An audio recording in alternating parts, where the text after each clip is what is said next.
Aujourd'hui, c'est une vidéo assez rapide dans laquelle on va apprendre du vocabulaire qu'on voit au tout début du collège, soit en 5e, soit en 6e. Et je vais commencer par utiliser un chauffage et un Erlenmeyer de 500 ml.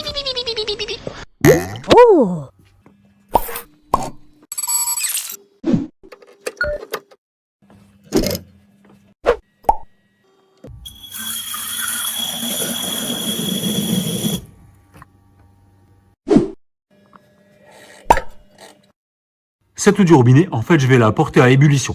Donc je vais mettre mon chauffage sur max. Donc il faut qu'elle atteigne 100 degrés Celsius.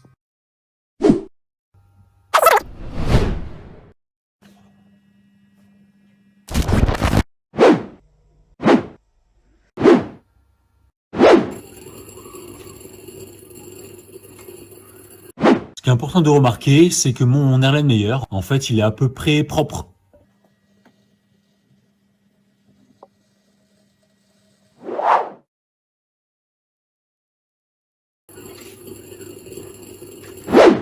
Et voilà, enfin, on est à 100 degrés. Et logiquement, on a de l'eau qui bout. Bon, par contre, il faut encore être patient parce que là, l'expérience ne fait que commencer. En fait, on va attendre que toute l'eau se soit évaporée. Donc ça va être très très long.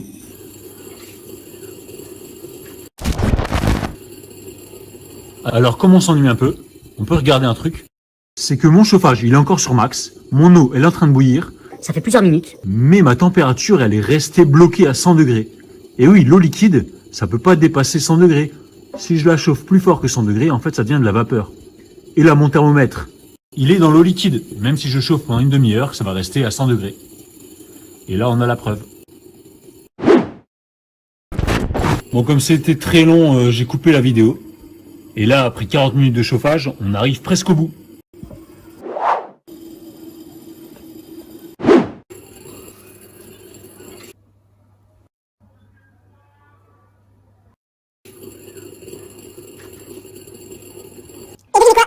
On peut enfin dire officiellement que c'est terminé. Donc je peux éteindre mon chauffage. Et on va essayer de voir ce qui s'est passé. Donc mon eau était liquide, je l'ai chauffée. Évidemment, c'est devenu de la vapeur d'eau. Elle s'est vaporisée, donc elle est remontée. Et il y a des molécules d'eau sous forme de gaz qui ont touché le verre de l'Erlenmeyer. En touchant le verre, en fait l'eau s'est liquéfiée. Donc elle est repassée de gaz à liquide. C'est la liquéfaction. Pourquoi je vous dis ça ? Parce que mes parois de l'Erlenmeyer, à l'intérieur, elles sont mouillées. Et moi, je vais encore attendre 5 minutes que ce soit un peu plus sec. Comme ça, ce que je voulais vous montrer, on le verra encore mieux. Et là, c'est très net. Qu'est-ce qu'on voit ? En fait, on voit qu'il y a comme un résidu blanc à l'intérieur de mon Erlenmeyer. Donc en fait, l'eau du robinet, elle a laissé des traces sur les parois à l'intérieur et aussi surtout dans le fond de l'Erlenmeyer.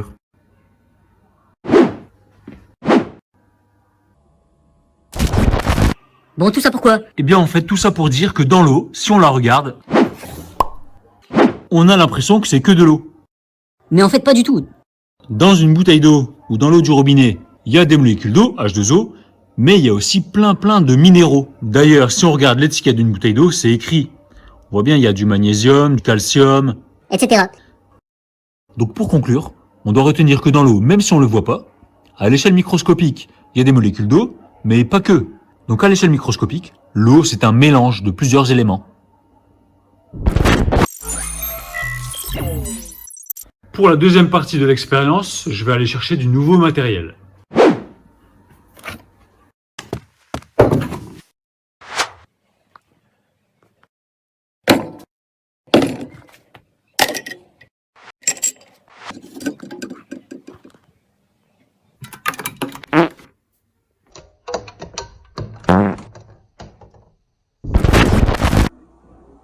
Donc on se retrouve ici et je vais tout installer. Je vais refaire exactement la même expérience. Mais cette fois-ci avec des tubes à essai. Et pourquoi je vais le faire 2 fois? Parce que dans le tube à essai de gauche, je vais mettre de l'eau du robinet.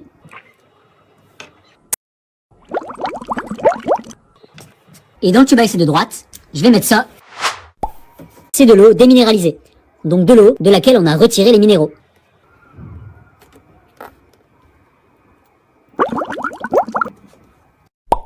À gauche, je vais noter ça tube 1. Et à droite, tube 2.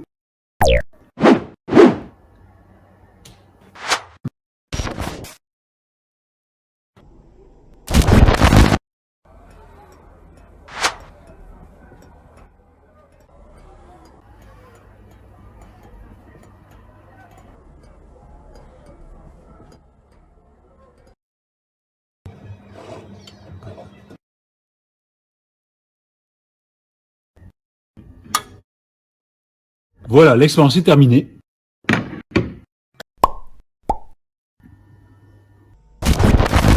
On commence avec le tube à essai 1. Et comme tout à l'heure, on a un résidu blanc. Ça prouve bien que l'eau est un mélange. Dans le tube à essai 2, donc l'eau s'est totalement évaporée, mais il reste rien.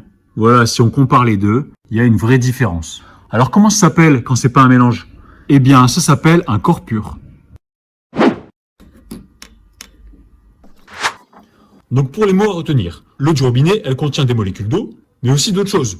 Donc ça s'appelle un mélange. Par contre, l'eau déminéralisée, on lui a retiré les minéraux, et du coup dedans, il y a seulement des molécules d'eau. Donc à l'échelle microscopique, elle n'est constituée que de molécules d'eau. Et quand il n'y a qu'un seul constituant, ça s'appelle un corps pur. Alors là, j'ai pris l'exemple de liquide, mais ça marche aussi avec les solides. Regardez cette plaque, c'est du zinc. Elle est constituée de quoi? Elle est constituée uniquement d'atomes de zinc. Donc ça, c'est un corps pur. Celle-ci, pareil, elle est constituée uniquement d'atomes de cuivre. Donc c'est un corps pur. Par contre, si je prends ce cylindre en laiton, eh bien à l'échelle microscopique, il est fait d'un mélange de zinc et de cuivre.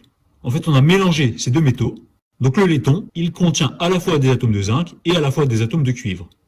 Donc à l'intérieur, à l'échelle microscopique, c'est un mélange.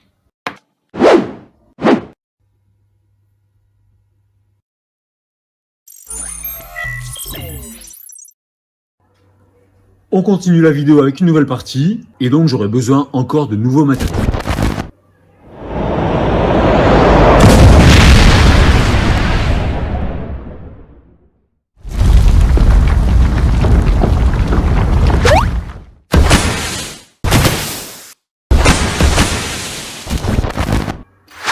Donc on a du sel, une solution bleue, une solution jaune, du sable et de l'huile.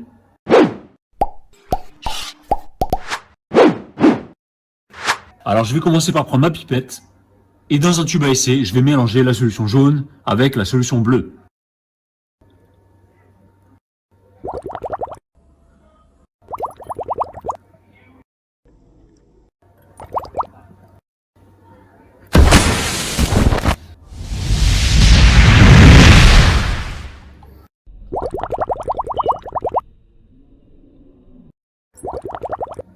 Prends mon petit bouchon et j'agite. Voilà, donc les deux solutions se sont bien mélangées. Bon, les couleurs, c'est juste pour faire joli, mais à la fin, on obtient une solution qui est verte. Tout est logique. Dans le tube à essai d'à côté, je vais mettre de l'eau sans colorant.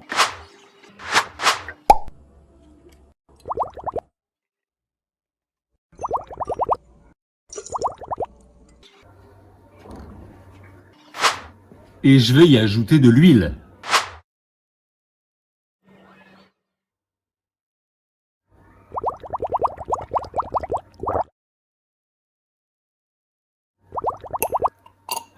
Je fais pareil, je prends un bouchon et j'agite.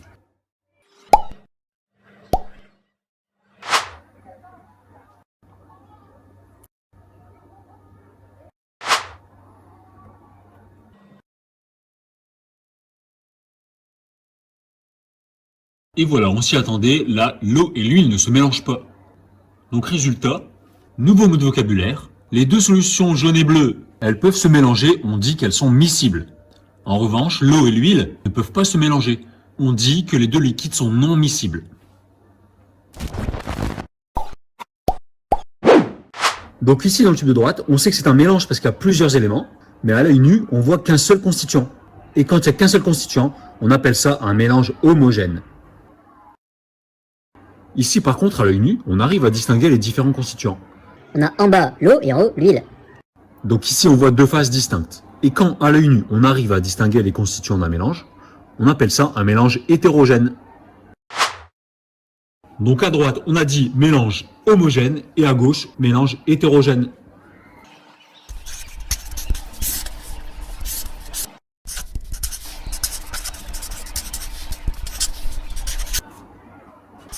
Ici, les liquides étaient miscibles et se sont bien mélangés.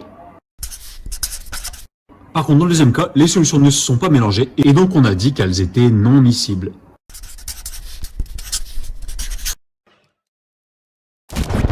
Bon, pour vous présenter les deux types de mélanges, j'ai utilisé des liquides. Mais en fait, ça marche aussi avec des solides. Donc grâce à l'entonnoir, je vais mettre deux solides dans les tubes à essai de gauche.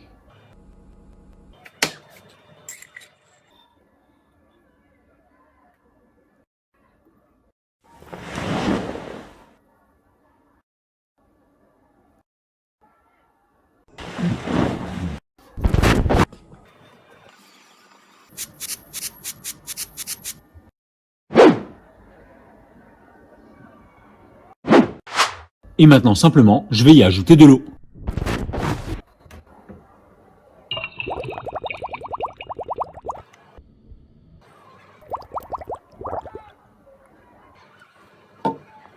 Et comme tout à l'heure, je prends mes bouchons et j'agite.